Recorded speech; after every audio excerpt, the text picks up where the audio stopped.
ফিরে এসে তারপর স্নান টান করে গিয়ে ওকে ইন্টারোগেশন করেছি। ইন্টারোগেশন করে সন্ধ্যাবন্ত এই সমস্ত করেছি। তারপর সন্ধ্যাবন্ধে খবর হয়ে গেছে যে হাত কাটা দিয়ে ধরা পড়েছে। বলেছিল যে আপনার বদলি হওয়ার কথা ছিল, আপনার তো এখনো বদলি হয়নি। আমি তো ভাবলাম আপনার বদলি হয়ে যাচ্ছে, পুজো টুজো ছিল, এই সামনের সপ্তাহের মধ্যেই আপনার বদলি হয়ে যাবে বলে আমি শুনি। গত এই সপ্তাহতেই হওয়ার কথা ছিল, এই সপ্তাহ হয়নি, হয়তো সামনের সপ্তাহতেই আপনার বদলি হয়ে যাবে। আর 2-3 দিন যদি আমি বেঁচে থাকতে পারতাম তাহলে আপনি আমাকে ধরতে পারতেন না, বেরিয়ে যেতেন। আর আপনি বেরিয়ে গেলে আমাকে ধরার মতো লোক নেই আর কি। তো সেটা আমাকে ও বললো।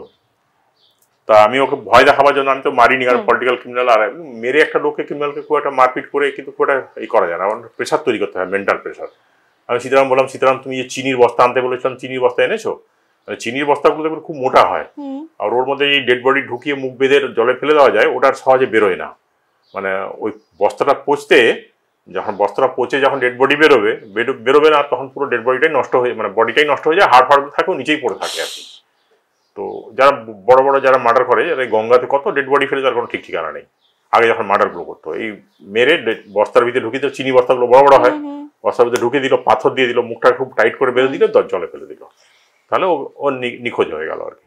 তো ওটাই আমি বললাম যে তুমি চিনির বস্তা নিয়ে এসেছো? তো সীতারাম বুঝতে পেরেছে। সীতারাম বলে, হ্যাঁ স্যার নিয়ে এসছি।